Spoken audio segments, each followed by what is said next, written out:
If we did have to don the gas masks, just how bad would it be?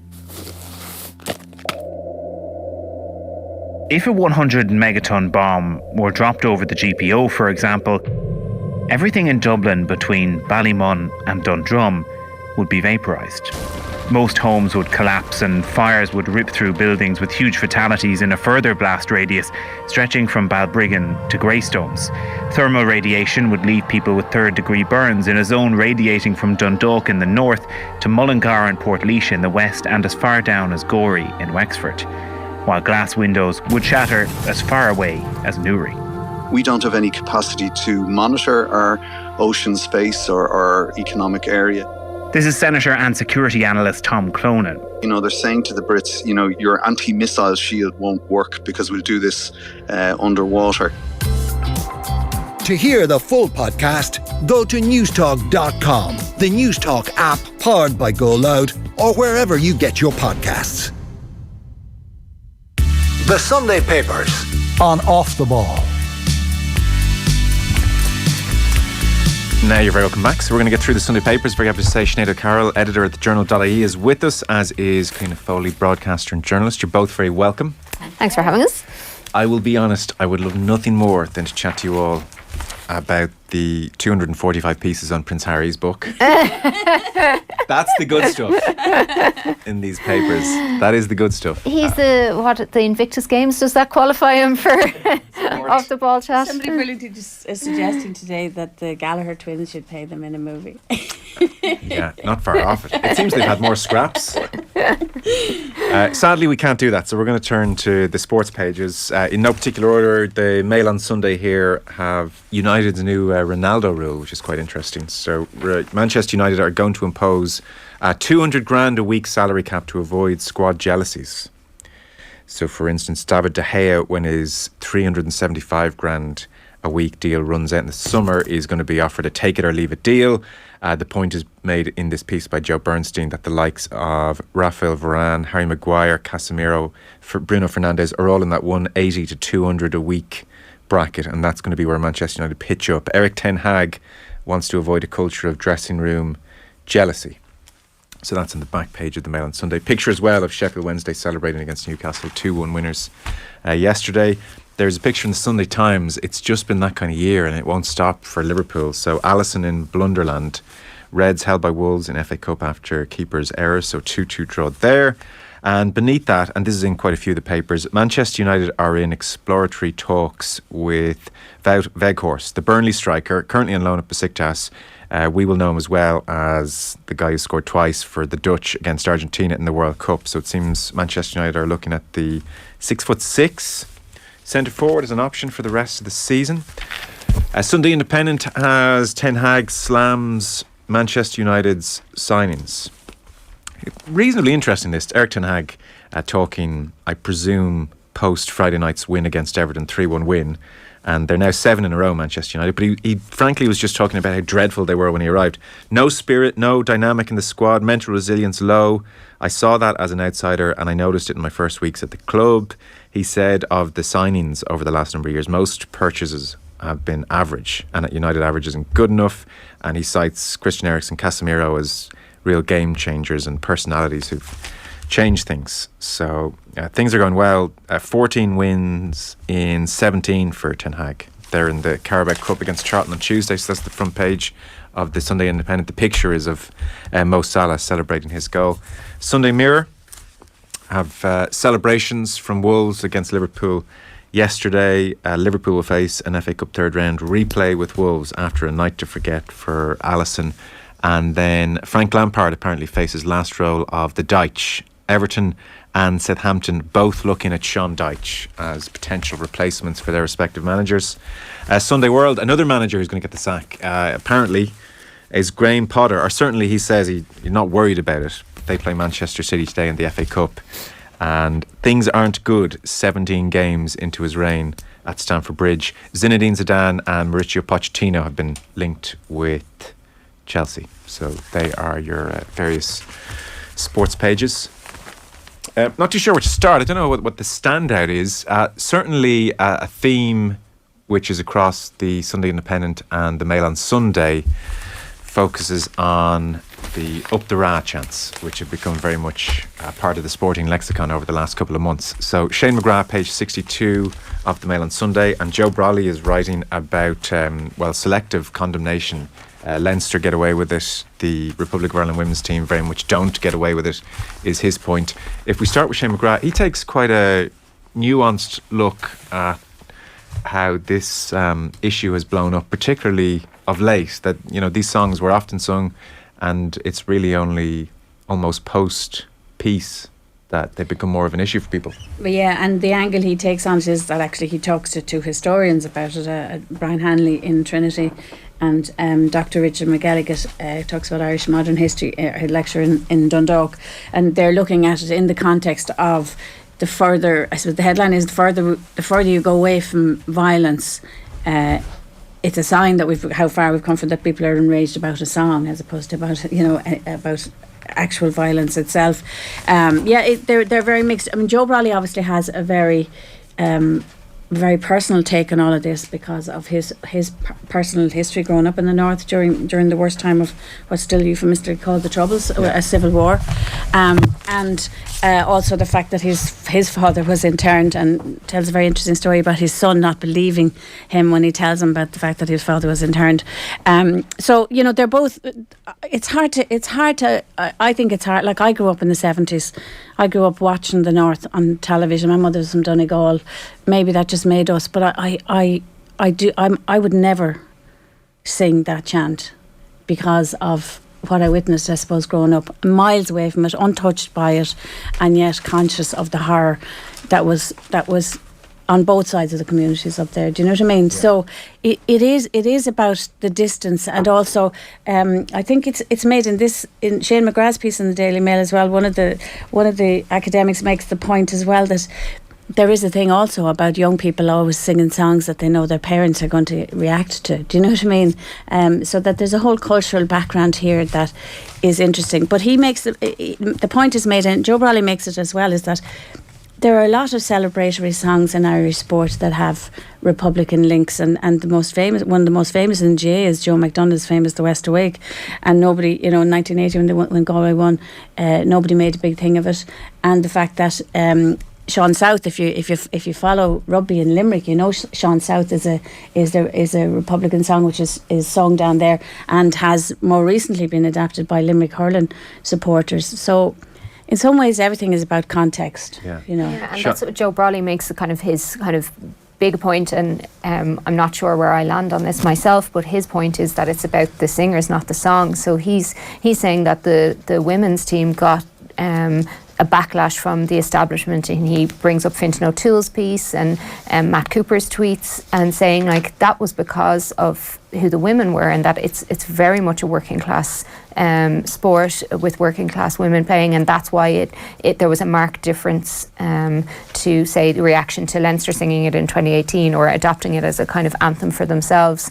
It's an interesting point, and I think probably plays on Joe Brolly's own reaction to the reaction to the women at the time. He thought it was overblown. So, you know, he's now saying, "Oh, I was right back then because this has happened now." And yes, it did get coverage. Yes, Leinster did have to apologise, but it wasn't 5 days of hand wringing after an apology. It was, you know, much more low key than that. Yeah, and I think there's a load of context there as well. Like, it was a really unfortunate, you know, the women's team. Because it got so highlighted because it happened when it happened as well in that context, and also because they're sponsored by Sky as well. Obviously, I think that had a link to it. I'm not inclined to agree with Brolly's line here, and he says, you know, he asked a Protestant friend about it and said, is this a class thing? Of course, this is an agenda. Attacking working class soccer girls is part of it. He is, of course, correct. The establishment will not attack the rugby fraternity since they are part of the establishment. I'm not inclined to agree with that in some ways. I think it's nearly always about context, and it was context in that instance. But I was surprised that more wasn't made of it being played at a Leinster rugby match. I did think that it was surprising there wasn't the same. You can look at it two ways, because because the Leinster players weren't singing it. So there's a big difference there. Like obviously the women themselves were singing the song and the Leinster players weren't. But then you could look at that from the other side and say, well, that was actually like Leinster's officialdom then doing it, rather than you've just qualified for the World Cup for the first time in your history and you're singing that song in the exact same manner as you're singing a Taylor Swift song. So we're not actually, chanting about the IRA, we're just singing songs. So you can kind of look at it both ways. But I feel the same as I did back then. These are really interesting discussions, and one of the historians makes the same point to Shane McGrath. Like it's a very interesting discussion and probably one that we all need to have. But like it's frustrating that we had to have it on the back of the best women's sporting moments of probably all time in Ireland, qualifying for a World Cup. So, and the fact that we tried to have it on the shoulders of those women, I think is the wrong way of doing it. But probably now on the back of, hang on, Limerick hurlers, Leinster rugby, Irish women, like it is so Raleigh hard. says Jack Charlton, again, and that Charlton's team as well. Brian Kerr stopped his Irish team from singing them. Right. He just banned all rebel songs. So he just said, if it's a rebel song, it's out. It's not on the playlist. It's not on the bus. So like they're probably the interesting conversations now that sporting organisations are going to have. But where's the line? I don't know. Because even Shane McGrath's point, the piece does make the point that, for instance, like the West's Awake, they're celebrating events that were hundreds of years ago. They're safely wrapped inside centuries of history, whereas the Up the Rat chant is obviously far more immediate, and victims' families and victims are still very much alive, and it's a lived experience for lots of people. Like it is very and our national anthem is the soldier song. Do you know what I mean? Joe Brawley makes that point. I think Joe Brawley's piece is really interesting and well worth a read. Just in terms of context and understanding where people come from on this. And he makes a very clear point. I did not support the IRA and abhorred the taking of human life. All war is insane. Yes. I am, however, interested in honesty.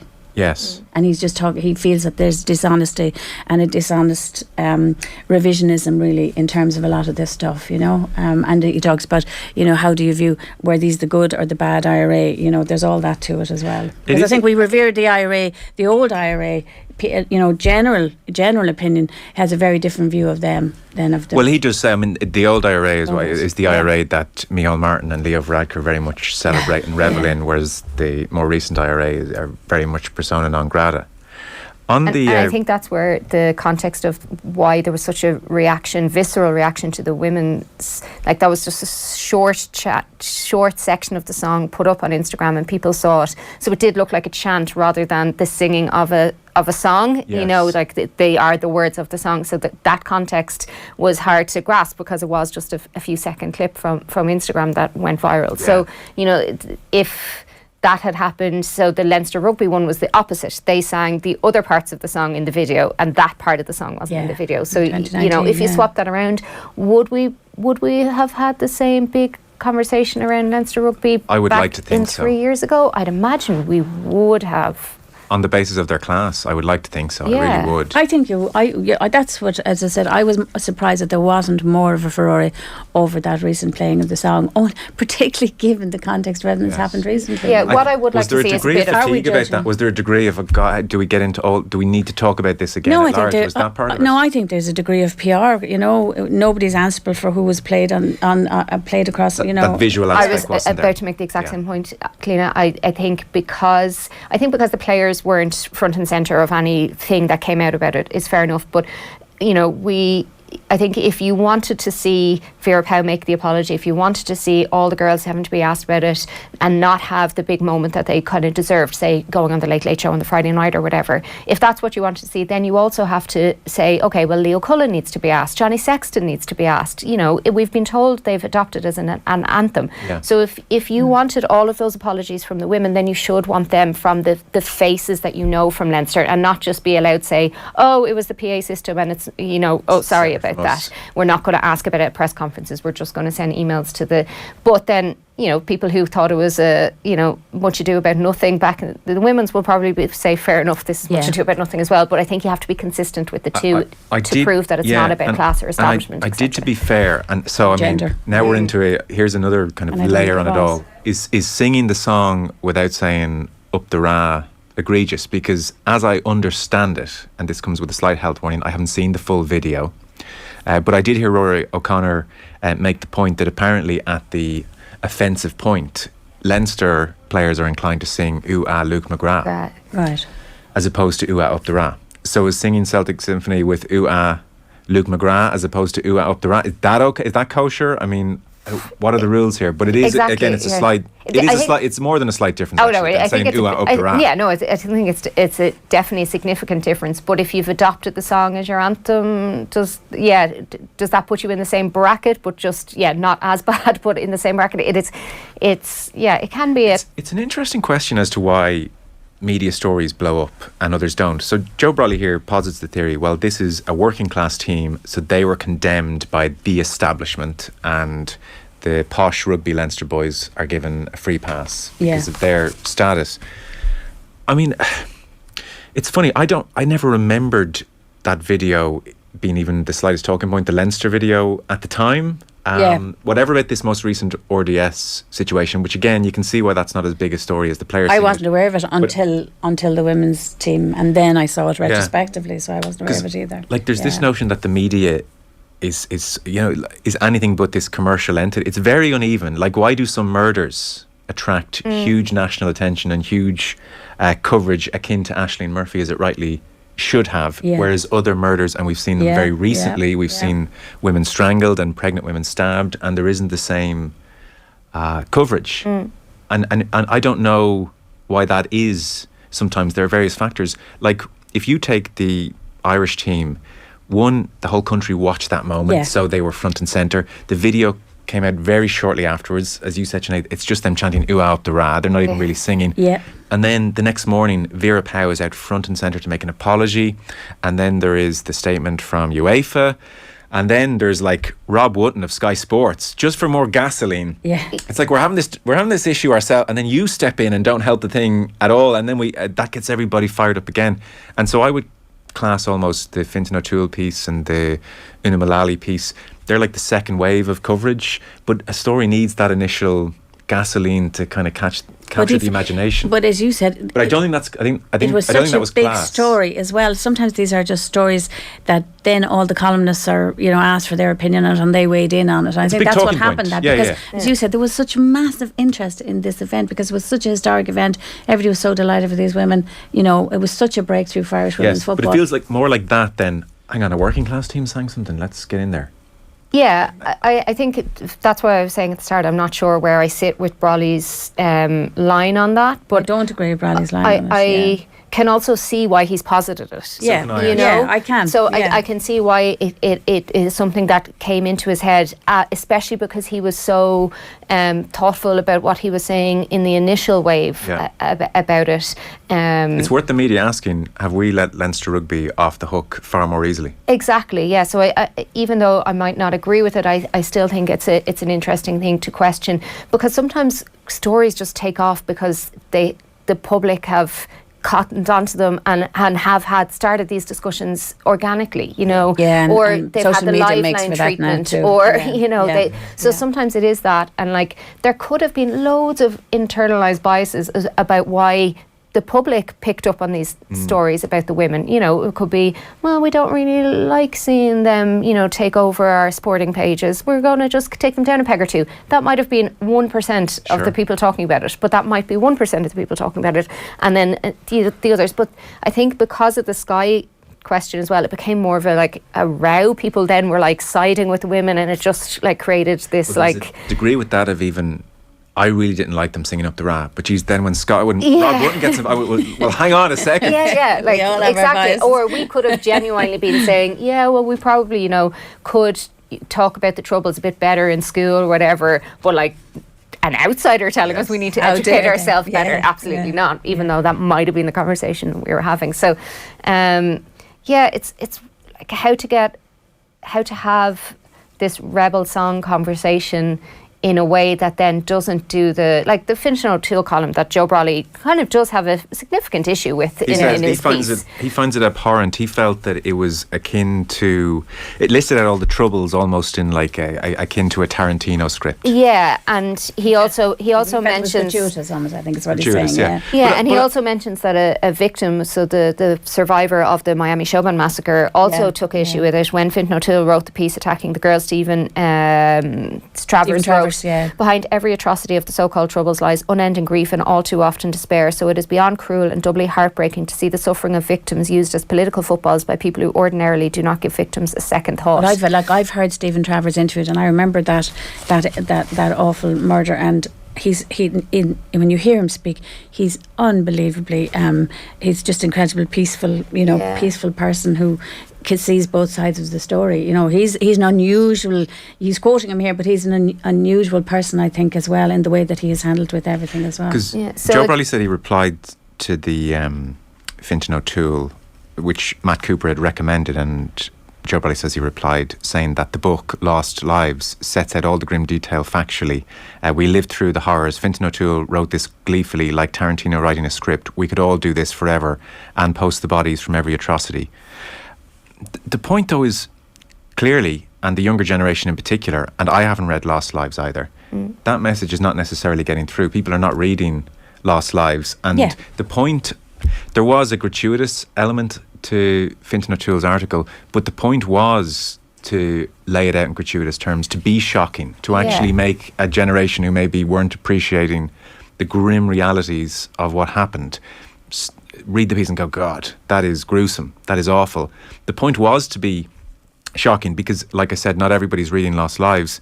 And so, that point about how this has been, the victim had said that this is, is being used almost as a political football by people who don't really care about the atrocities. I think that's unfair on Fintan O'Toole in this instance, but equally, what would you say then about people just singing so thoughtlessly when it comes to the victims at a moment of celebration?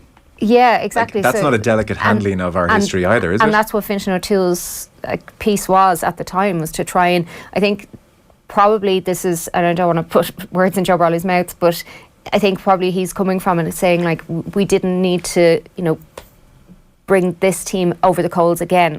That was whatever, day 3 or day 4. They'd already done the apology. What more could they have done? Yes. It's not like they were saying, we have dismissed everything the IRA have done and we need to be reminded of all the atrocities. So I think that's probably what he's saying, is that, like, we didn't need that on the back of this story. We didn't need to haul these women over the coals for it, because it doesn't make sense to, because this song has existed since 1980 whatever, and people have been singing it. So I think that's probably where the question comes from. Why did we all kind of want to have this conversation on the back of this team? I think it's fair enough because it was that big moment, and the perfect story. The video was so visceral. The video really was, and I was listening to Roy O'Connor when you mentioned earlier. He was on with Andrew Trimble, and Andrew Trimble was saying that he thought that they were doing it gleefully, which again I thought was unfair, because if he had seen the Taylor Swift portion of those videos, they were also really gleeful there. They weren't being gleeful about the IRA, they were being gleeful about winning. But that was the context that he had picked the video up in, so it's I don't think it's something we're going to solve here. No, because I heard Una Mullally, she was on Brian Kerr, the second captain's show. She was making a fair point, because she tried to tease it all out again without taking a side necessarily, which I think is the way we should mostly try and do it in this instance. And she was saying, on the one hand, her piece, which went viral at the time, did definitely accept that the younger generation sing it in a different way, and it doesn't sing it mean in the same pubs thing. and do all that. But then she did ask the very fair question. It's sort of where I would lean as well. Well, at what point are you not responsible for what comes out of your mouth? Yeah. If you're coming out with a homophobic or a racist slur and it's disrespectful, and you say, but it's just a bit of crack. Yeah. And if you're educated to say, oh my goodness, do you understand what that means? And then you say, never, now I understand. Well, then that's progress. Or if you've said, I did understand what I meant, because I think a lot of the women on that team, they're not, they're not 14 and they're not silly. So they probably did. They all said it was a stupid mistake and we can't believe we did it. And they also ruined their own moment, So I don't think any of them will ever sing it again. If they did, then we would have something that I would say would be closer to what they would have deserved, more of the 4 or 5 days of, being hauled over the coals for it. But I think for me, listening to Una with Brian Kerr on the second captains, that was interesting, because in her piece, which I thought was really initially really well thought out, but one of the things that when I had finished it was thinking, God, if we were talking in any other country about the rise of nationalism and republicanism, we would be doing it with a bit of a red flag planted in the middle of it, going, this can be a dangerous road. Yeah. And that was something that Una hadn't said, but then came to that conclusion in conversation with Brian Kerr, being often these things, but it doesn't have to be. And she felt that there is parts of that happening in Ireland, that parts of the rise of republicanism is more about socialism and less about fascism. And it's such a live political story at the moment as well, about republicanism, United Ireland. Where do people stand on it?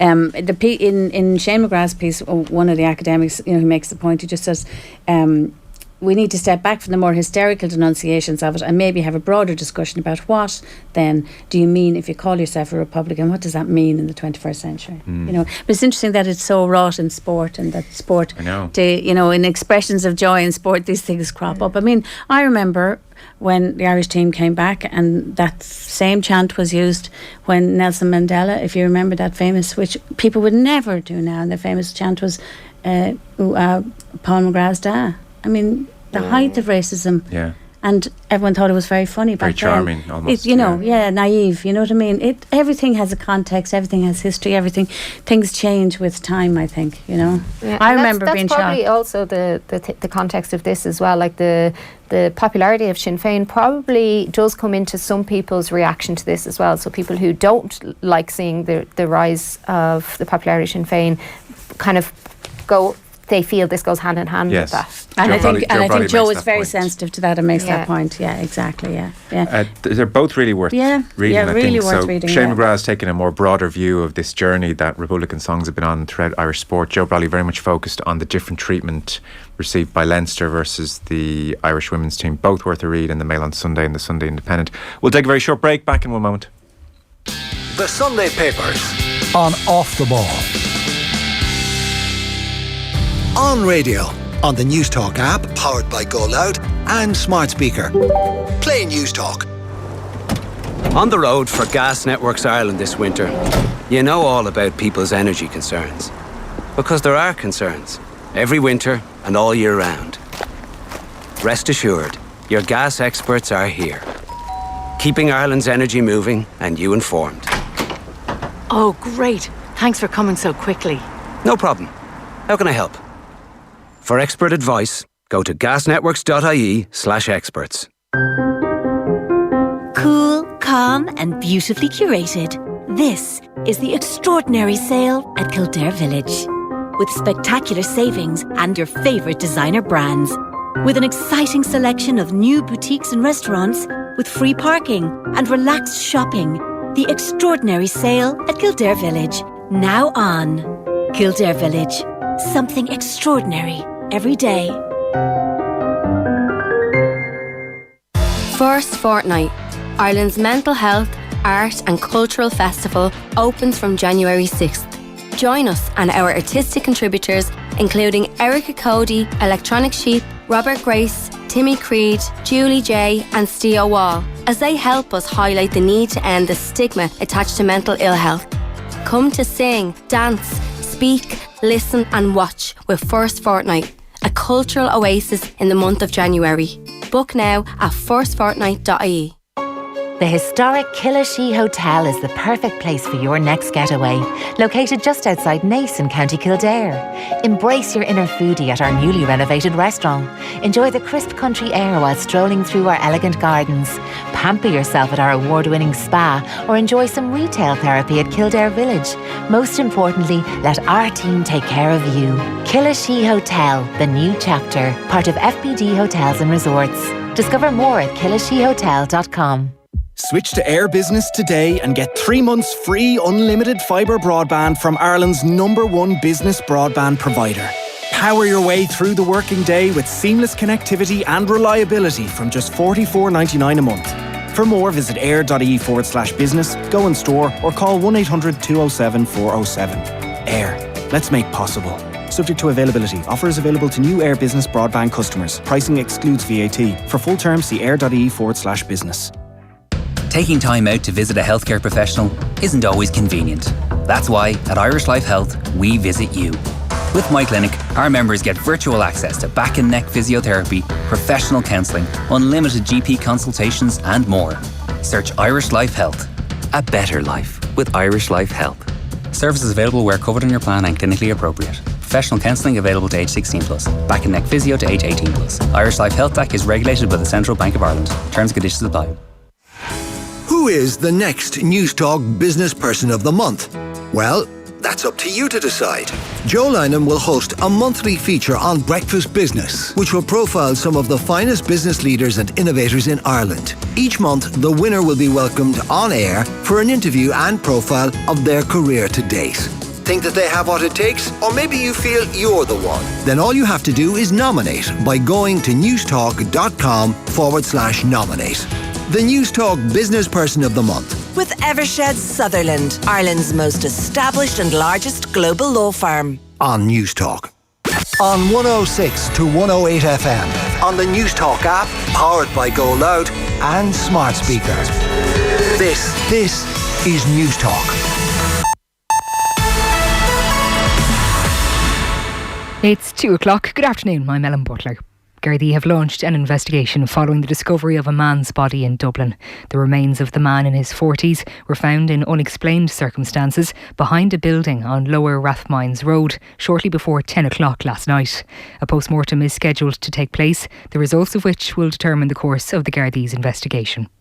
A new opinion poll reveals healthcare is now the most important priority facing the country. It comes as the overcrowding problem in the country's A&Es reaches crisis levels. The Ireland Thinks poll for today's Sunday Independent shows public confidence in the healthcare system is now at an all-time low. Ireland Thinks director Dr. Kevin Cunningham says people are feeling reluctant to approach hospital emergency departments while the problem continues. 3/4 said that only if they thought their life depended on it. 1/4 said that only if they were referred to by their GP, and 2% said if they were feeling unwell. Russia says it's killed more than 600 Ukrainian soldiers in a missile strike on the eastern city of Kramatorsk. Moscow's defence ministry says it was revenge for Ukraine's deadly attack on its soldiers at a barracks in the Donetsk region just minutes into the new year. The claims are yet to be confirmed, although the town's mayor earlier insisted no one had been killed in a strike there. The Irish state is paying up to €138,000 more to build a home than other European countries, according to a new report. The confidential document by the Land Development Agency, completed in April 2021, was shared by the Business Post today. It measured the cost of building in Nice compared to similar housing projects in France and Germany, but the results were not shared with the Department of Housing. Killian Wood of the Business Post says this is concerning. It doesn't seem to have been a follow-up into addressing why it costs much more for the Irish state to build affordable housing, and the fact that it hasn't even been shared beyond the organisation as well, considering that we're kind of told a lot by politicians, a lot by different people involved in housing, that we're all in it together. That's what Housing for All is meant to be as well, a united government approach. And in the US, a teacher who was left seriously injured when she was shot by a 6-year-old pupil is showing signs of improvement today. Authorities in Virginia say Abby Sverner is now in a stable condition. Police have described the shooting as not accidental. That's your news for now. News Talk weather. Thanks to Ryanair. See your Premier League team this year with daily flights to Liverpool, Manchester and London. Blustery today with scattered showers and some sunny spells. The showers will be heavy at times and there is a chance of some isolated hail and thunder. Highest temperatures of 5 to 9 degrees. Now you're up to date on News Talk. The Sunday Papers on Off the Ball.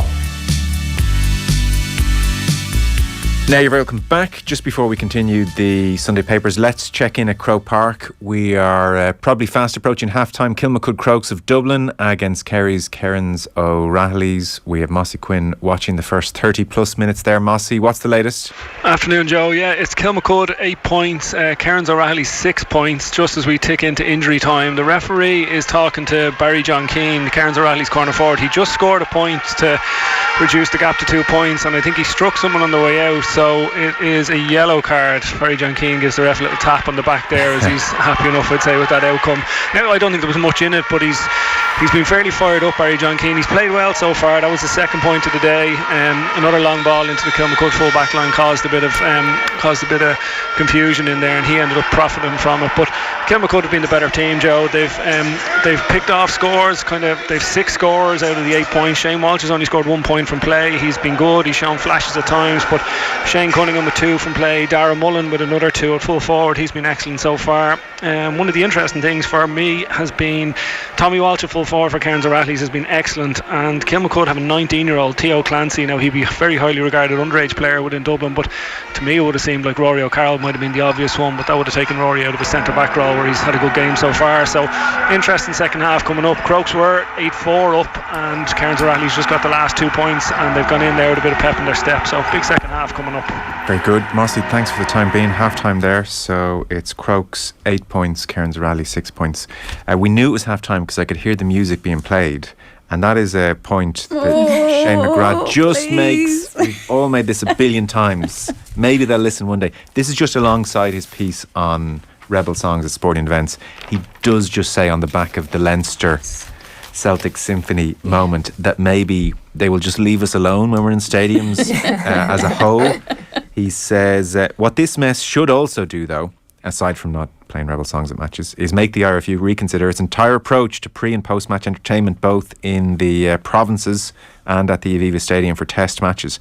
The determination to whip up the crowd through the use of pitch-side entertainers or music played regularly at absurdly loud levels may hopefully waver in the aftermath of all this. Oh my goodness. And I mean, what chance? Do you know what? I think Irish sports administrators particularly, they have to think about, read the room, listen to the audience. What do we love to do when we go to matches? Chat at half time and have a real serious chat at half time about what we've just seen. We're not like, we're talkers anyway, and the Croke Park can be as bad. Just this relentless booming, music. It's just, I hate it. I just hate it.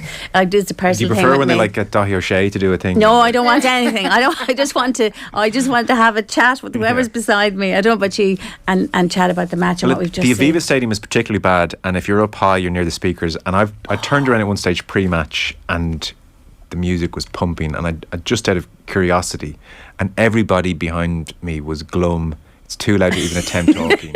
They're just staring and contemplating their lives. Yeah. But it's this American thing of people have to be entertained. Yeah. You know what I mean? They don't have to be entertained actually in Ireland. They can just wait. Maybe for an All-Ireland final or a massive big and they have phones down. Yeah. We can just not talk to each other and scroll on. It's just so loud. It's too loud to talk. Oh, poor Joe. To be fair, even at 20 I was in nightclubs going, it's too loud. Let's leave. I think there's probably an element of like trying to make it family friendly and to make sure that kids can get entertained and all that, but like you can't be all things to all people. So yeah, it's whatever about the pre and the halftime and the end stuff. Just keep it out of the actual match time. The one where they play the rah rah stuff from the scores. Do you mean literally the rah rah? No, not the. Pardon me. But the one now for the scoring and the kind of the kind of triumphalism. I really hate that. Yeah. I really hate that. I think that's really arrogant. That's totally unnecessary. And you know as well, because we see across all sports the homogenisation of stadiums. Yeah. And so the experience is now just the same everywhere you go. Yeah. It's the same 4, 5, 6 songs that are always played, and there's nothing organic that can start.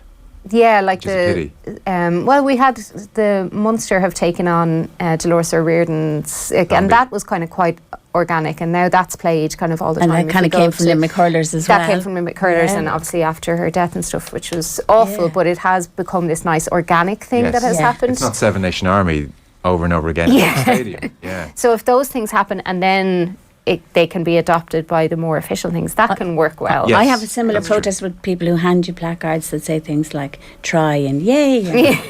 Again, all coming from American sports, things we never had, never needed, and I think are unnecessary. We had we went to see England play Norway in Brighton in the Women's Euros over the summer, and it was probably the most family-friendly, inclusive sporting event that I've ever been to. So full stadium of about 28,000 people, huge amount of families, huge amount of little girls, but also like pockets of big groups of lads, like boys teams, like couples, like me, my sister, and my 1-year-old were there. You know, it was a real mix of different people. And there was a lot of, because it was 8-0 by the end, there was a lot of like Mexican waves and trying to get going. But actually, the most wonderful part of it was there was like loads of kids chanting to each other. Like, so in the part of the stadium I was in, there was a group of young Norwegians and a group of young English people, and they were like just having banter, chanting over and back to each other, and it was actually really, really lovely.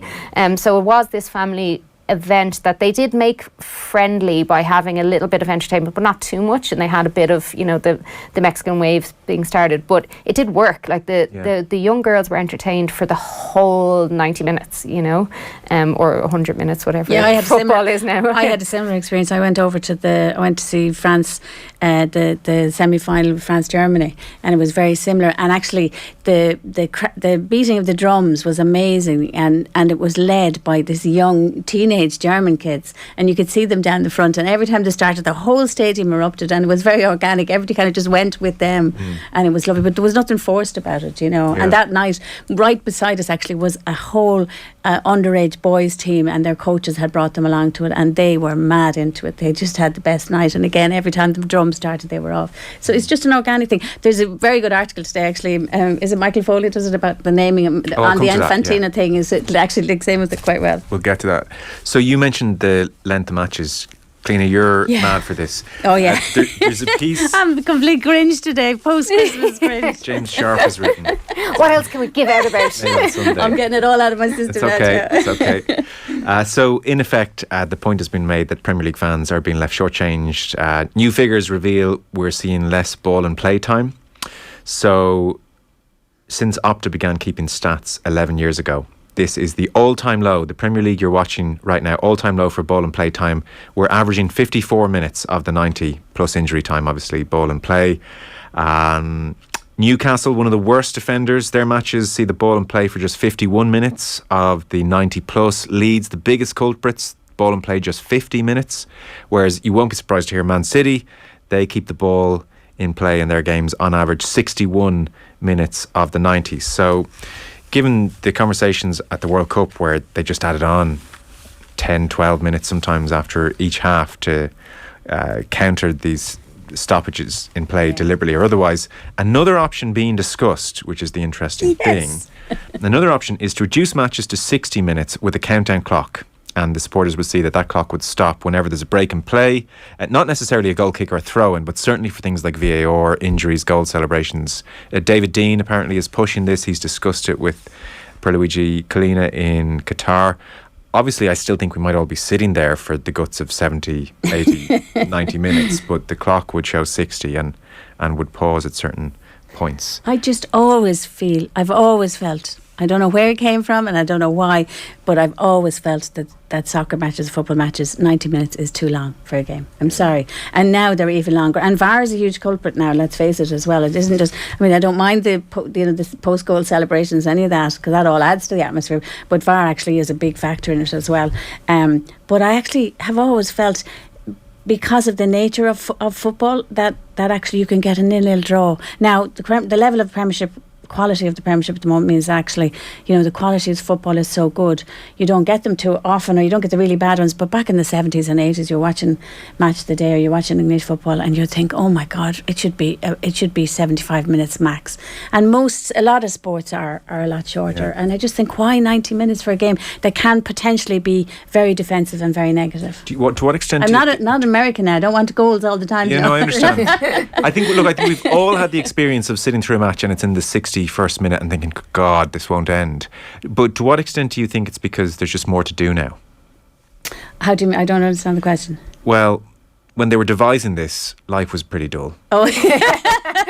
Whereas now you have limitless content. Yeah, and you've got your phone in your hand and you're watching two screens. You can go and do any number of things, hop in the car, you can go onto Netflix. There's just more choice. And so suddenly 90 minutes. Giving up 90 minutes. It's a lot of time, yeah. To what extent do you think it's that? Itself, I just think 90 minutes. I always look at it and say, what more was introduced to that match by adding another 20 minutes to it? Surely 70 minutes max is enough. I mean, rugby is, what is it now? It's forever. Well, I was about to feel as long now because of all the stoppages. I was about to make the point. So I do think officials in sports should watch each other's sports more, because like they're looking going, do you know what we should do? We should do what rugby do, and what annoys everybody about rugby like that. It just goes on and on and on, and the time wasting is worse because of the stop clock, because the clock is stopped.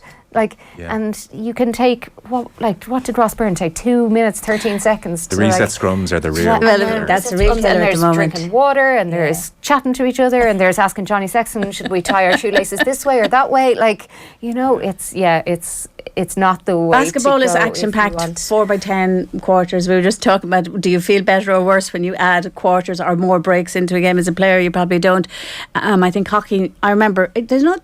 What would happen or change if you made it a shorter game? That's my question always. Is there an argument that, fitness is such now that if you take teams that are somewhat defensive and they get into their banks of 4 and they defend, that you almost need the 90 minutes for them to get a bit tired and the game to become a bit ragged, that if it was 60 minutes they'd be able to... This is why my husband only watches the second half of football matches. He's like, if I turn on a match, he's like puts his head in a book or just like walks out of the room. He's like, I'll watch the second half or the last 15 minutes, for that reason, that more stuff happens. Game opens up a bit. The game might never open up otherwise. Yeah, and I do feel, remember the water breaks during COVID in the GA? That they were terrible because they broke the game. They broke the momentum. They broke the momentum. So if one team was about to come back or do something, then the team had a chance to regroup. Yeah. Particularly if they're the stronger team, they get a chance to regroup. I remember when inter-county GA was 60 minutes, and then it went to 70 minutes, and I don't think that it makes a huge big difference. 70 is a lovely number. I think 70 is a fair number.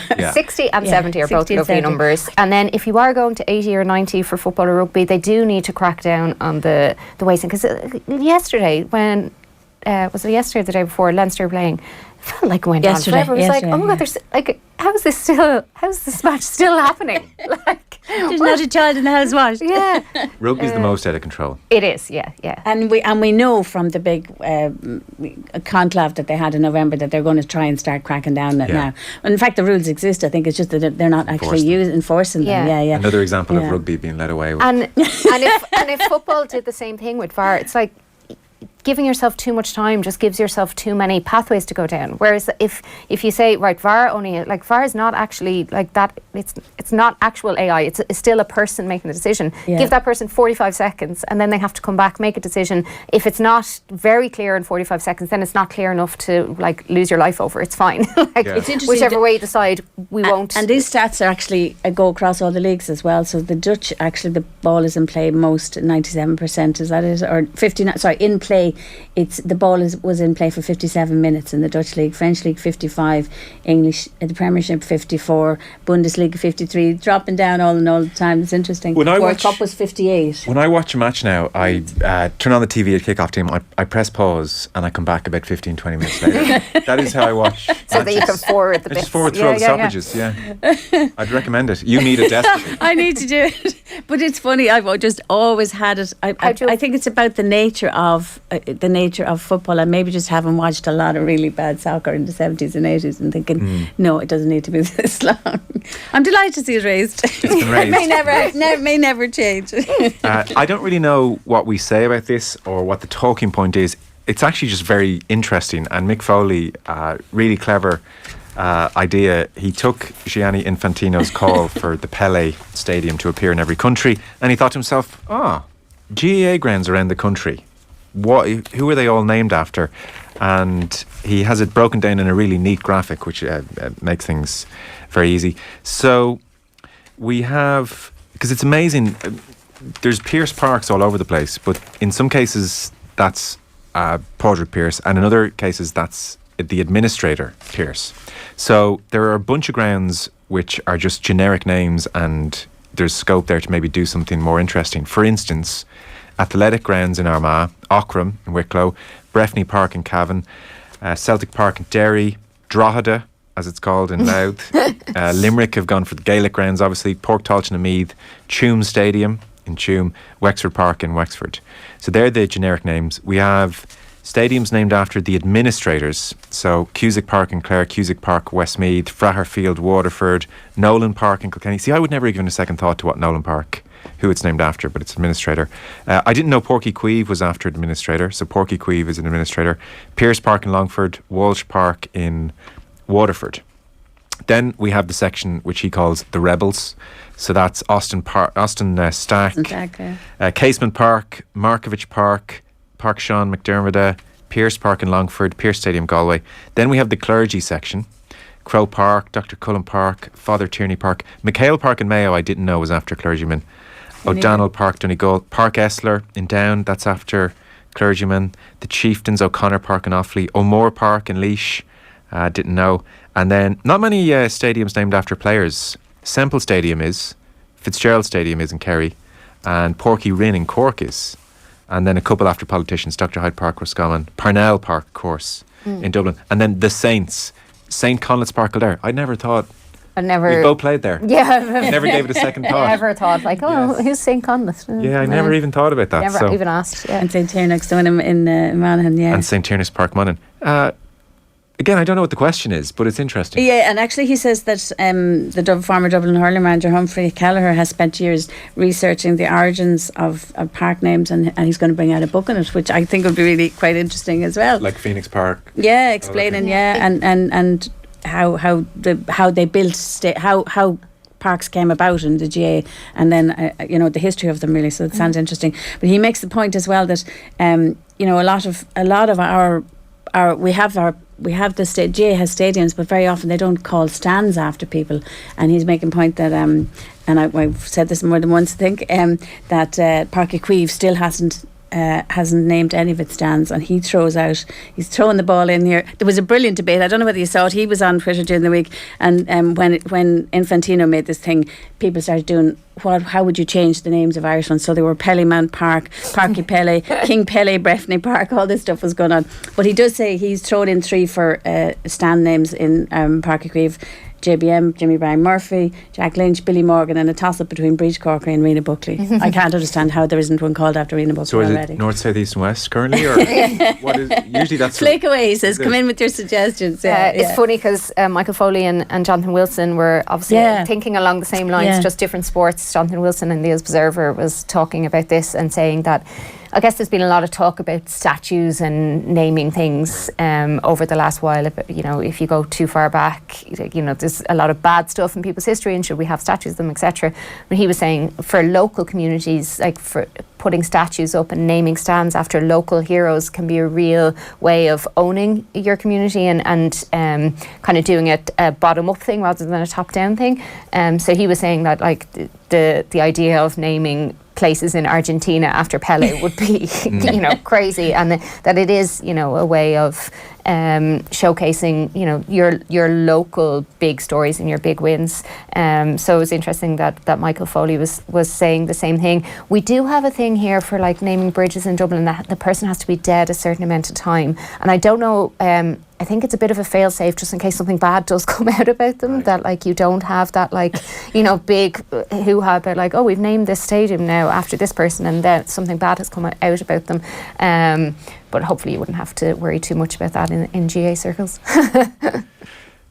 How high is too high is the headline Peter Riley's piece. So the choke tackle is getting on now. 2008-09 was when Les Kiss, the defence coach, spotted a loophole in the law and came up with the choke tackle. And pretty much, as the piece Peter O'Reilly has written in the Sunday Times points out, pretty much helped Ireland on their way to a Grand Slam in 09.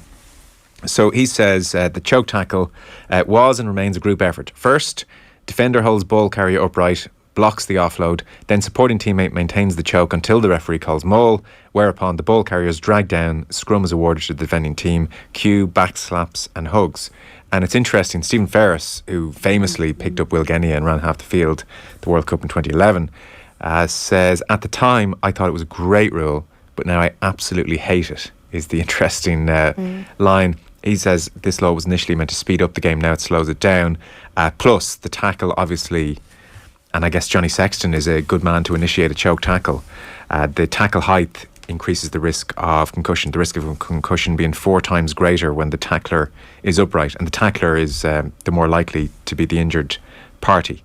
And Peter Riley says it's a terrible look for a sport already suffering from a disastrous player safety image. So the choke tackle, alive and well and very much an Irish thing. Yeah, still, but I don't think, is it alive and well though, Joe? You'd see far less of them, I still think, don't you, as well? To be fair, Dennis Leamy's quoted saying they don't coach it at Munster anymore. Yes, they don't. And this is and really he says interesting. he thinks it's the same everywhere else as well. Okay. Yeah, and it's an interesting piece though, also because Peter O'Reilly is looking at where it might go next and what the discussions have been on it, on the tackling and lowering the tackle area, and whether it's going to be set at the navel or below the sternum or whatever's going to happen. And actually, interesting that Éanna Falvey, who people would know as former Irish top medic with Irish Rugby and now with World Rugby, they're talking about even on the HIA protocols and all of that.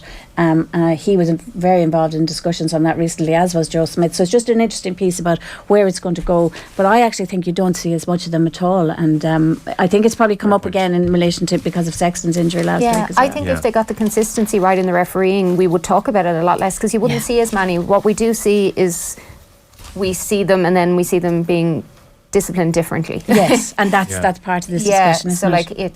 I think that we feel like we see them a lot more because we have to talk a lot more about the events of the matches because of them. I think if they get that consistency piece right, because we're talking about this a long time now. Yeah. So the players coming through now should know how to tackle. So you shouldn't be seeing things like, Sexton getting injured because of his own tackle, And they're not being they're certainly not being coached to tackle high, so that the coaching should be coming through now. The players coming through, it should not be coached to do this stuff. It's a big change from a decade when it was the most celebrated tactic. Well, and it was rugby. such a strong part of Ireland's armour. I mean, literally invented it, and we're brilliant at it. Pioneered it. Yeah, and we're brilliant at it. Graham Rentry did not want to talk about the issue of concussion or head height tackles in a recent interview with Paul Kimmage. You might remember this interview happened towards the end of last year. It was 2-3 pages, and Paul Kimmage and Graham Rentry go quite a way back. They first met when Paul Kimmage was writing Matt Hampson's book, the young English prop at Leicester, who was paralysed. Extraordinary book, and Rentry knew Hampson, was a mentor to Hampson, and that's where Paul Kimmage and Graham Rentry first got to know each other. So Paul reached out for an interview late last year, and they sat down.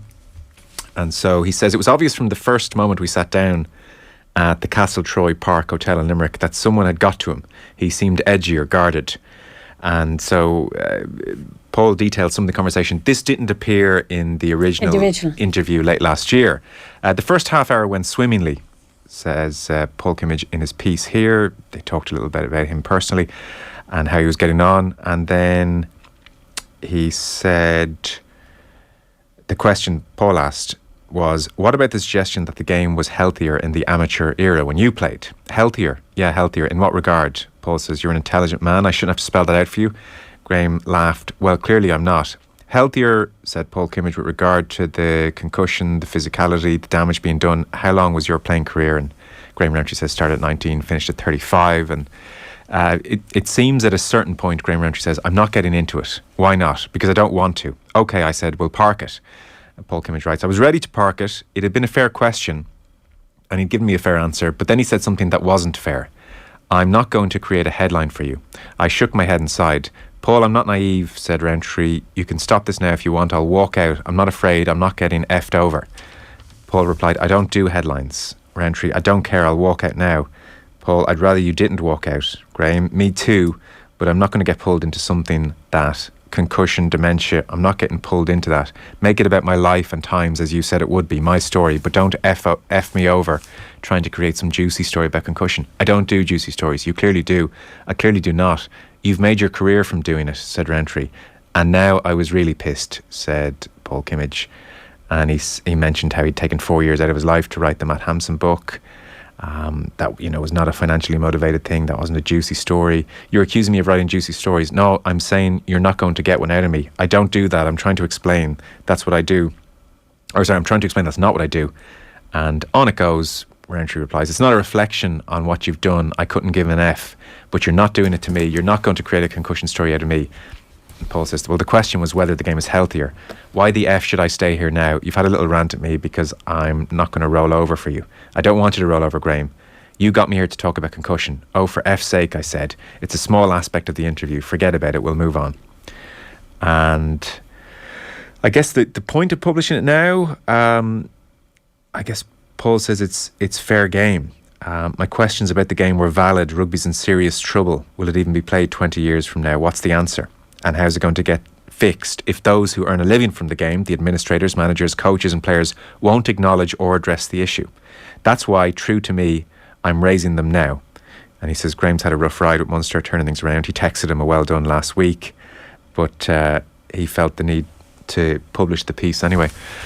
Yeah, I'm surprised Rowntree, as an initial thought, found that question particularly offensive. Like, that was my... Because I had, you hear things through the grapevine in journalism. I had half heard that there'd been a bit of a tetchy moment in this interview. Yeah, it had been mentioned in one of, I think, Brendan Fanning's Maybe pieces. it was. Yeah, now, yeah. I had fully anticipated, given Paul's work in this regard previously, I was fully expecting, that's about drugs. It would be on drugs, yeah. He has obviously asked him in a very concerted, hard way about drugs in rugby, hit him with some facts, hit him with some previous offenders, and really gone hard at it. And that's why Rowntree had become tetchy.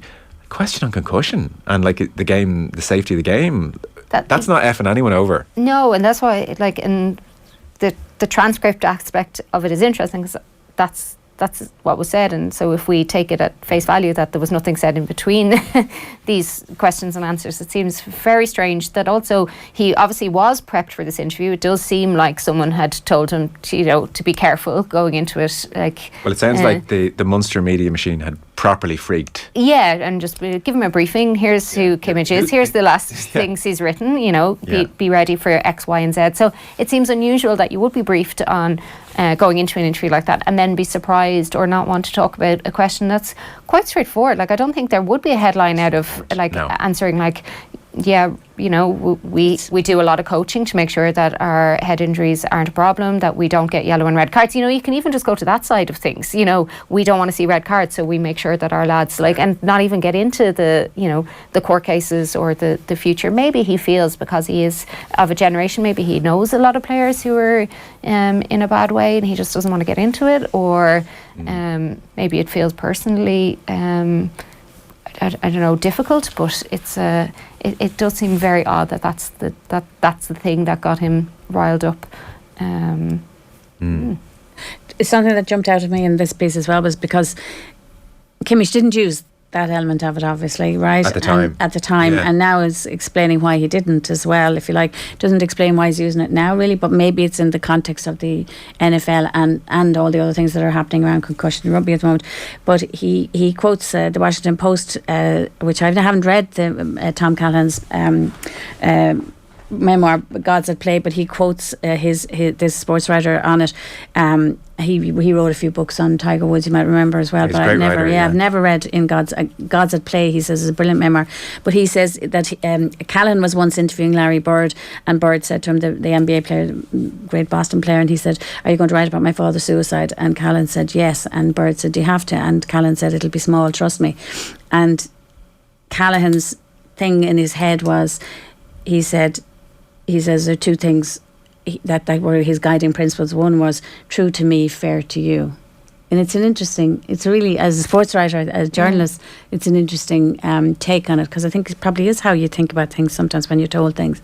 Think, am I being true to me in what I'm presenting here, and am I being fair to the person that I've interviewed? So I do think it's an interesting line that'll probably stick with me from this. Yeah. And Paul Kimmage says that's why he's raising it now, because he's been true to him. I have to say, just as a personal aside even, I do find increasingly the older I get, the less comfortable I am holding other people to account. I know it's the nature of the job and you're doing it as a journalist, but I mean, talk about casting the first stone all the time. Like Davy Russell, we're playing an interview. Really looking forward to that. Yeah. Such an interesting man. So he's super interesting, and he gave me well over an hour of his time on Thursday, and it was like every answer was so good. And we were reflecting on his 20-year career. And I thought, well, one of the things which registered with people was the time he punched the horse and the controversy. Yeah. So I was like, well, if I don't ask him about it, I'm not really doing my job. And if I was listening, you have to ask. Yeah, come on, you've got to get his thoughts on that now. But equally, I felt like as I sat there having eaten meat for dinner and wearing my leather shoes and who am I to hold anyone to account on animal welfare? It does feel like such a holier than thou pursuit at times. Well, it's interesting. Eamon Sweeney has a piece on the back page, a really small thing, headline, Self-Righteous got it all wrong about what was best for Evan. So amid all the excitement about Evan Ferguson's amazing week, obviously, with Brighton, he remembers that both club and then manager Keith Long found themselves at the receiving end of one of those manufactured moral panics because he played when he was 14 years old. So I don't remember this, but he made his. I heard Keith Long, actually, the manager, talking about this yesterday because he gave him his debut at 14. Yeah, so Bowes in a Bowes game. and Long, who pointed out at the time that a physically powerful player who was over 6 foot tall was hardly your typical 14-year-old, are entitled to feel vindicated by how things have turned out since. But the criticism must have been hard to take at the time for club and manager, not to mention Ferguson's father Barry, himself a former professional, who must have been surprised that so many strangers who'd never seen his son play knew exactly what was best for him. So like at the time, people said it was indefensible and bordered on child exploitation having him play for Bowes at 14. So he said those involved in whipping up that storm no doubt moved quickly on to the next controversy and forgot all about Evan Ferguson, but perhaps they should think about him next time they prepare to claim the moral high ground. So again, our profession is claiming the moral high ground. Yes, usually also. Let's face it is. And I'm as guilty of it as anybody else sometimes. To your question at the start about the up the Ra stuff is like, why do things become news stories? And so I think if you are presenting yourself as like the gatekeepers of what's right and wrong in journalism, well, that's how we get into these problems. Whereas instead we should be, providers of information so people can decide themselves what they think about it. And I think that's why we get so confused between journalism and column writing. But I think that column writing in sport, column writing transcends everything now because people see live sport. But they don't need and they don't need the information anymore. And my experience in the newspaper business was that that's exactly what's happened. Sports pages now are full of opinion because our interpretation, because people have already seen it live, and there's so much live sport. But it's really interesting. But isn't the column, say that Shane McGrath wrote, isn't that a good? Yes, it's very balanced. But you're also going to the people with the expertise. So he's going to two historians saying, like, give me your insights into these, which I can then give to my readers, and I can put it through my lens of watching sport, and knowing who Leinster are, knowing who the women's soccer team are. But yet, Sinead, aren't we though, as humans, also equally fascinated by the people who've experienced it firsthand and what the insights that they will give us, exactly like that Brawley piece today, where somebody comes at it from an angle that's so unique to them and has insights into it that you've never really thought about. We're equally interested in that. I think I'm like you. I'm on the as a journalist, I'm probably on the side of let other people make up their minds. I'll give them the information. We were always taught, as journalists, you're not the story, it's never about you. But the business has changed, and definitely the power and the insight of people who have first-hand experiences is equally as good, I think. Sometimes I think, though, there's way too much of it, and also the ghostwritten stuff I just don't get. But I think they're the two things that do show. So you're talking either a journalist going and talking to other people and forming a column around kind of expert information or expert analysis or research, or someone who already has that first person experience and putting that out. So I think they're both valid types of journalism and column writing, but that's different to the kind of, oh, this is a talking point and I need 800 words, what do I think? Put the finger up to the wind and decide. And that takes up a lot of inches. And I think that's what you're talking about, Joe, being like, we're the, that's our job then if we're the ones who are, creating the moral ground. There was a great piece by Mary Kenny, I think in the Irish Times, was it at the weekend, this week, and it was about been in journalism for 60 years, imagine, and the differences and the changes that she's seen. Right. And the one conclusion she has made was that when she was younger, she would write an opinion piece on anything, and now she understands that you have to have experience to understand all the nuances. Yeah. And she'd be much more careful about writing opinion pieces now. It's really interesting, Yeah.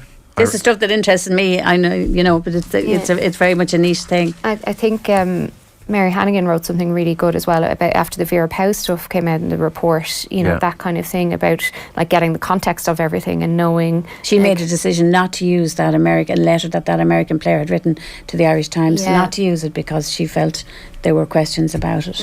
Yeah. We'll push on before I turn this into a I was going to say, journalism symposium. I know. It's like we're journalism students sitting under a tree here. We just... nobody cares, is the truth. Just talk about Carberry and Crowley. Yeah. We'll take a very short break, and then the last couple of stories to touch on include a few pieces on what happened to Damar Hamlin in the NFL. So we'll come to those in just 1 second. The Sunday Papers on Off the Ball. Taking stock. On this week's show, we'll be asking leading economist Cormac Lucy if Ireland is heading for a recession in 2023. The Tourism Industry Confederation will be joining us to explain the many problems which could derail the sector this year. And finally, we'll speak to a woman who took on the Italian mafia. Taking stock. With Mandy Johnston. Thanks to Skillnet Ireland. Listen and subscribe to the podcast now at newstalk.com or on the Newstalk app, powered by GoLoud. Emergency services? Hi. What service do you require? Who are you talking to? Ma'am, how are you? Get back here! Fine. No, these restrictions aren't easy. I said, who are you talking to? Hello? Are you in danger? Yes. We're sending help now. Call yourself a man or lock the door. If your home isn't safe, support is still here. Go to stillhere.ie for a list of supports, an initiative of the Government of Ireland with frontline services in your community. Hi, I'm Ken Doherty, and when I need car insurance, I contact the specialists at insuremycars.ie. Their team always finds me the best policy at the lowest price and with all the benefits I need. If your car insurance is up for renewal, visit insuremycars.ie. City Financial Marketing Group Limited, trading as insuremycars.ie, is regulated by the Central Bank of Ireland. This week at Power City, get even better multi-buy and instant cashback deals. For more information, go to powercity.ie or call in store today. Sustainability for the world and for your company requires leadership. With rising energy costs and mandatory company reporting on the way, now is the time to improve energy efficiency, waste and water usage. The Climate Ready Academy Sustainability Leaders Programme goes beyond training with a tailored action plan, live mentoring and support workshops, equipping you to save money and build your company's reputation. To register, see climatereadyacademy.ie in partnership with Skillnet Ireland, building talent for Ireland's green economy. The sale you've been searching for is back. Switch to Virgin Media now and enjoy 500 meg ultra-fast reliable broadband and TV 360 for just €54 a month for 12 months. Switch in-store or at virginmedia.ie. Virgin Media. Bring on amazing. T's and C's apply. See virginmedia.ie, subject to availability. New customers only, 12-month contract. 500 meg broadband and big TV, €54 a month for 12 months, €99 thereafter. Ends February 15th, 2023. A new year, a new chance to treat yourself and get away from it all with Go Breaks. Grab something to really look forward to and book an Irish hotel break from just €80 per night. Explore New Ross in the new year, Westport in the winter or Sligo in the spring, and choose from hundreds of hotel deals on gobreaks.ie. Go on, you deserve it. Go experience, go explore with Go Breaks, as recommended by Newstalk. Go Breaks. T's and C's at gobreaks.ie. The Sunday Papers on Off the Ball.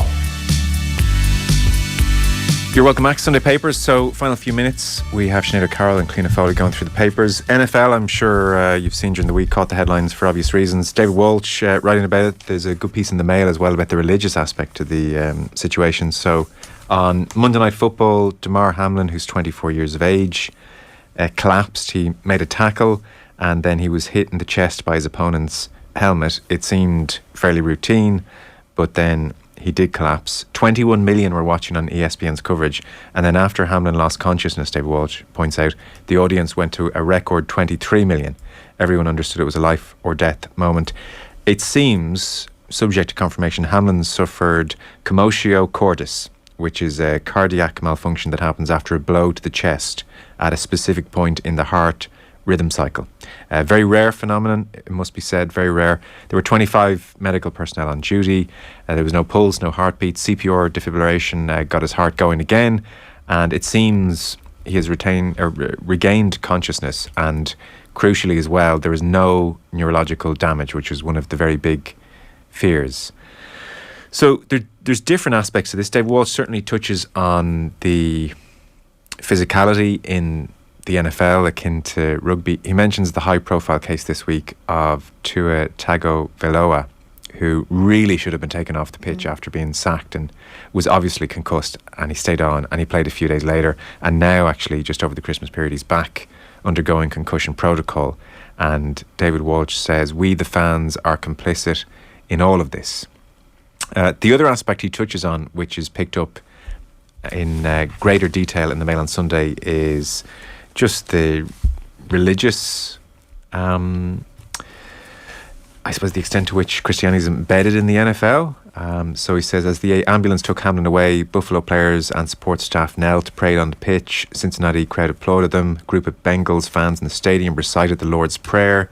ESPN analyst Dan Orlovsky said on the live broadcast that he needed to pray, closed his eyes, bowed his head and said, God, we come to you in these moments we don't understand. I believe in prayer. We believe in prayer. We lift Damar Hamlin's name in your name. And his colleagues all whispered, Amen.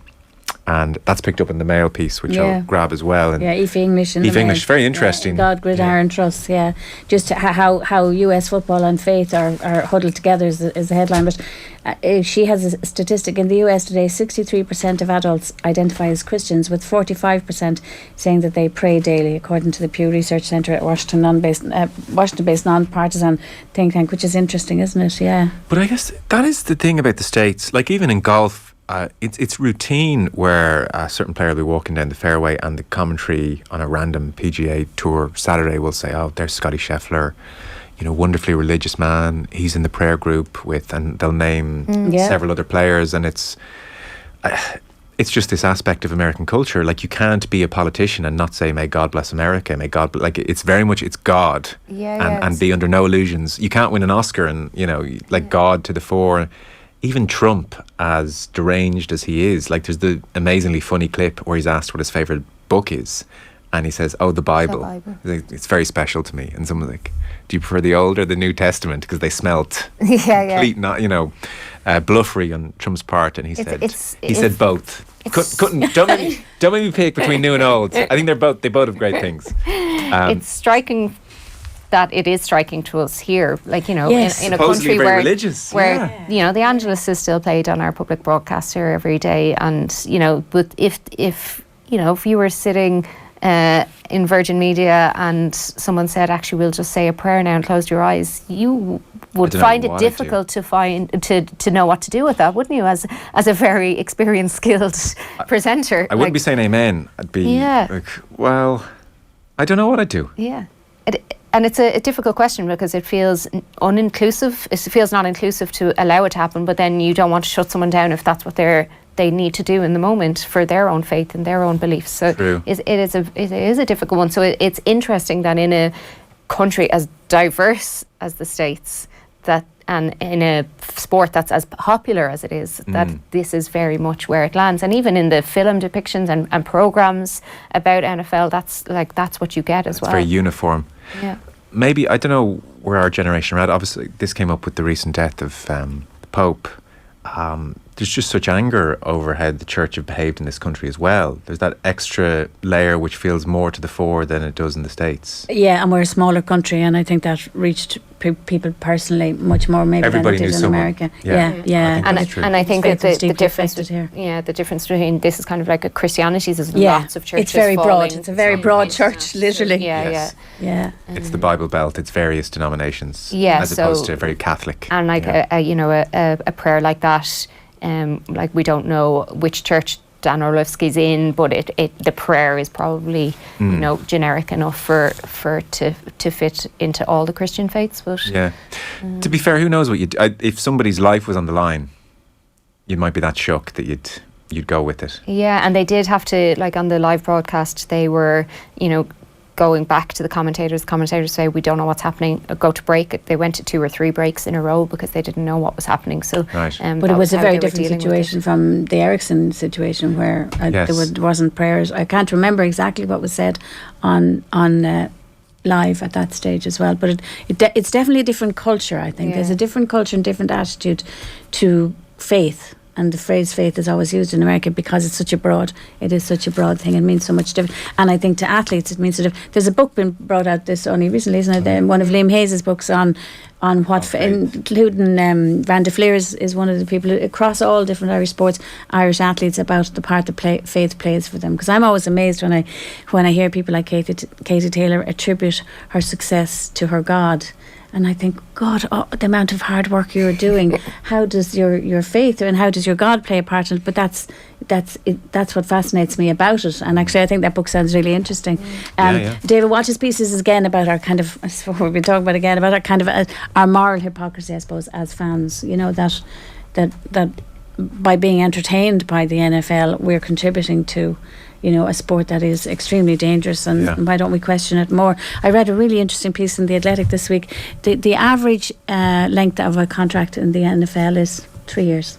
Because of injuries. Because of injuries. I mean, they're talking about the guys who are making the collisions, not the quarterbacks or the kickers or somebody else. Yeah, he talks about us as ordinary people wanting our athletes to kind of make sacrifices and offerings, and you know, that can be like in these very extreme instances, or it can be, you know, the Olympic Games. We know that those people do it 365 days a year for very little money and very little fame inside of 4 years, or you know, I watch figure skating religiously, and I know that like the figure skaters are ruining their body. A lot of them can't walk or stand properly Gymnastics by the time they're 25, 26, injuries, you know. They're doing quads and you're watching, oh yes, they landed the quad, and then you're thinking, oh God, that poor guy's hips aren't going to be right. And is the answer to any of those qualms informed consent on their part? Therefore, I'm not making them do it. He makes this point is that people, we always say they know the risks and the gains are high.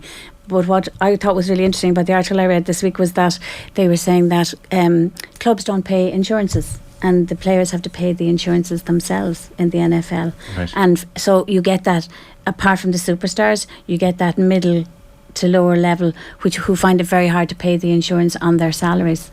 And that why aren't clubs paying the insurances? They're saying obviously the Buffalo Bills would take care of Hamlin. This is such a high profile case, but that actually players themselves pay their insurance, and their insurances are very high. Fascinating, really interesting, because I would just imagine that NFL clubs pay all their athletes' insurances. Never have thought there would be anything different.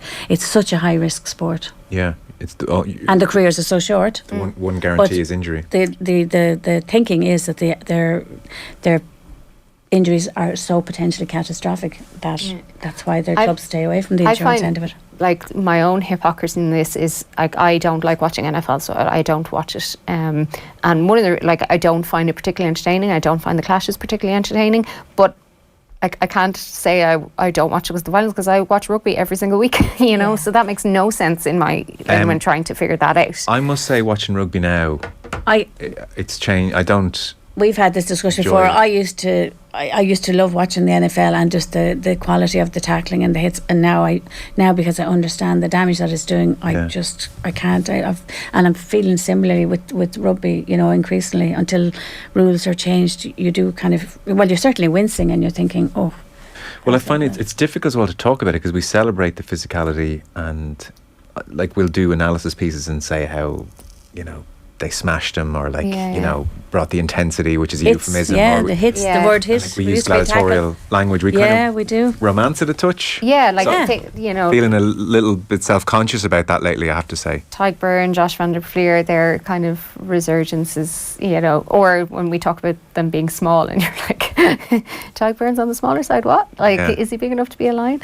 I think some of that is. Does it undercut your enjoyment watching it when you're in the 80 minutes? To be honest, probably a lot of my enjoyment about rugby is much more about the football than about the intensity, really. I think probably, you know, in 20 years' time I could enjoy watching sevens as much as I currently enjoy watching 15s. Like it's the football I enjoy in the rugby, so that stuff doesn't actually so I think if they just figured out a way of playing the game slightly differently, that they don't need that level of intensity or hits, it could be just as enjoyable, you know. And fielding a kick, you know.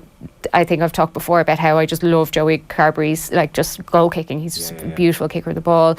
The more skillful aspects. Yeah, the offloading, Keegan catching, going up and catching clean the ball. The offloading being so much better now than it even was 5-6 years ago. That's the stuff that and then some of the more intense stuff, like, you know, Tyke Byrne, like in turnover, but again, that's still about the ball rather than. Do you know, I remember when scrums, I remember watching the game and going to games, and when scrums were really dangerous and used to collapse them, seeing injuries. But the neck injuries and the potential damage there, and they deliberately went about making the scrums safer. Taking out the hit. So, you know, I know my reaction is different now watching scrums. I don't feel that, and even when they go down, I go, oh, you know, you're worried somebody's going to get hurt. So I think we are more conscious now.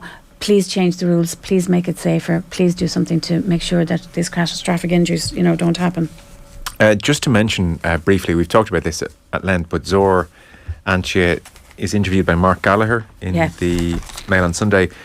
Olympics are fast approaching and Ireland are aiming, or Zor says, well, there's 13 weight divisions in Paris, 7 male, 6 female, and Antje's ambition is to have a boxer for each weight class. Why not, he asks? And Ireland have obviously dominated the boxing year that has been. Irish fighters won 51 major medals at international events. The women in particular excelled at the European Championships, and akin to when Joe Ward and Kenny Egan boxed off a couple of years ago, it does seem for Olympic qualification they're trying to manage the situation. So, for instance, when it comes Amy to Broadhurst Amy Broadhurst, it's like, how can we avoid her and Kelly Harrington having a Joe and Amy Ward, Broadhurst said it, and she actually, I interviewed her recently, and she said, I'm going up to 66, which is going to provide new challenges for her. But it's a good piece, Joe, it's a really good piece. And before people say, what about our moral hypocrisy? And there is an element of moral hypocrisy when you talk about boxing as well. But I do think amateur boxing, which I like to watch, is safer, and they're wearing headgear and they're shorter rounds, and I do think it's a safer element of it. But it's a really good piece. Zor is really passionate that if you don't have Olympic boxing, you don't create the talent and the skill, that may want to go on to become professionals. But he also, and Mark makes this point, that one of the reasons the IOC, the International Olympic Committee, want to keep boxing in is because it is such a socially, economic and ethnically diverse sport, and that they want to hold on to it. But their problem is with the international governance of it. That's why they took charge of the qualification process the last time. This is a really good article. It covers everything, covers when the qualification is going to start, potential for the Irish team, but also what's happening on the international thing. It's very good. It's a 2-pager. Yeah, Umar Kremlev is the guy who's taken over boxing. Gazprom are the sponsors. Putin is very much on board. Russia effectively are hijacking boxing, and as we know, the threat is very much there from the IOC that they're going to remove boxing from the LA Games in 2028. It's not on the programme, so that decision needs to be reversed. Yeah. So it's not like it's a threat. It's like, unless something major happens, and I think everyone feels like they can't take boxing out, so it'll be fixed. But as the years get closer and closer, how does it get fixed? What's the resolution? So we can't just kind of hope it away. No, Zor says on the situation, I'm worried, very worried. So he's certainly not dismissing it as they'll sort it out. His one hope, and it's kind of a baseless hope to be honest, he's just saying, well, take the USA, all their Olympic history with Muhammad Ali and Sugar Ray Leonard, and the 28 games are on in USA in LA. I think the USA will play a part in ensuring that an agreement is reached. So he's kind of banking on USA. And USA boxing are very powerful in world boxing. They do have a strong voice in it. But then you've had this new setup, which Irish amateur boxing are part of there's a new group trying to say, look, maybe it needs a new governance. Will we set up a whole different body of governance? The problem is, once you're off the programme, there's so many sports vying to get in. Yeah. So getting back in is much more difficult than you would think, because even if USA boxing are strong, all the other things that have just come in, surfing will have come in, skateboarding was in for Japan, esports, so it is. I'll have to check, but wrestling was out, and I don't think it's got back in. It hasn't. Yeah. No. So that. But boxing is so integral. Zara makes that point. Historically, it was there forever. Yeah. But the problem is the governance now is such a big issue, and there's so much politics in this. It is going to be very interesting. And you even hear the young Irish boxers saying, Will it exist? Will I be? Will I have to go straight to the pro game? Which is very tough. It plays such a part in local communities. There's boxing clubs in towns where you wouldn't even know they're there. It's just such a brilliant sport. And he also makes a point which I didn't know here, saying Monkstown Boxing Club, who have a number, because the nationals are just starting. That's part of the reason why this is starting. National championships get underway on Thursday, and that's a big. This is always a really interesting time of year. See who comes up, and the IAB are asking, if you're available, you've got to box in these. We want to see what's going on. But Monkstown Community Centre shut their doors for the festive period. It left the local boxing club in a bind. They know where to box. And Coola, the local GA club, said, "Yeah, come in. You can use it." So it gives you a sense of its part in communities. I was going to make the link. There's a piece in the Sunday Independent today looking at the non-entwinedness of Johnny Cooper and David Tubridy's careers, given that they've both announced their retirement within days. And I think it's Dermot Crowe, is saying, you know, two amazing talents and just very different career trajectories because of where they were born and the time that they were born in. So it's interesting to think of the boxers that won't have Olympic medals if there's no 2028, and the boxers who will just have a very different life to, say, a Katie Taylor or Kelly Harrington, because they were born, you know, in 2005, 2006, and won't get a chance, won't get the opportunity. So it is, it would be an absolute awful thing for Ireland, and for boxers over the, like Cuba or boxers all over the world. The idea that the dreams that they strive for are just gone because of, like, in the same way in so many sports across the world, bad governance. Like, I know, it's surreal. We're out of time. Is there anything that you desperately want to mention that people should read that we didn't get a chance to touch on? Martin Samuel's been signed by the Sunday Times. Yes, starting next week. So people would from the Mail. Yeah, from the Mail. Yeah, people would. I think it was announced a while ago. Yeah, it's an old-fashioned thing, isn't it? We've signed it. Exactly. No, nothing. Aidan Fitzmaurice had a nice piece, I think, in the Indo, just on Oisin McEntee, who's from Cavan, who's playing soccer in England. Walsall, really good piece, I thought, on just the difficulties that young Irish lads face. He was in Newcastle. Yeah, for 5 years. Horrendous injuries. Instead of about 6 operations. Oh, horrendous. 22. Yeah, and parted company. And also how his background is totally GAA, and all his mates are either in Cavan or football or Monaghan footballers. And it just brought me in mind that Leanne Kernan is going to be a potential again from Baileyburgh, from up that direction. He's Shercock, and just really in Ireland how sport, you know, the variety of sport that's available, and it just depends, as you say, on the course of where your life takes you. Aidan Fitzmaurice actually also has a piece with Niamh Fahey, and she's talking about, you know, after the World Cup maybe she will come back to Galway and play football with Galway. And we've seen Sarah Rowe now sign. Sarah Rowe thing's mad. Sarah Rowe's like, that World Cup looks like fun, isn't it? What's happened here? I think she was very open with saying, it's a dream. I think it's probably a dream rather than I interviewed Vera Powell recently, and she said, remember she said initially, they're coming out of the woodwork now, you know, Irish abroad, diaspora, who are saying, I've got Irish relatives, but she was saying, if they don't have a passport already and it's well proven, we're not going near them. And also she said,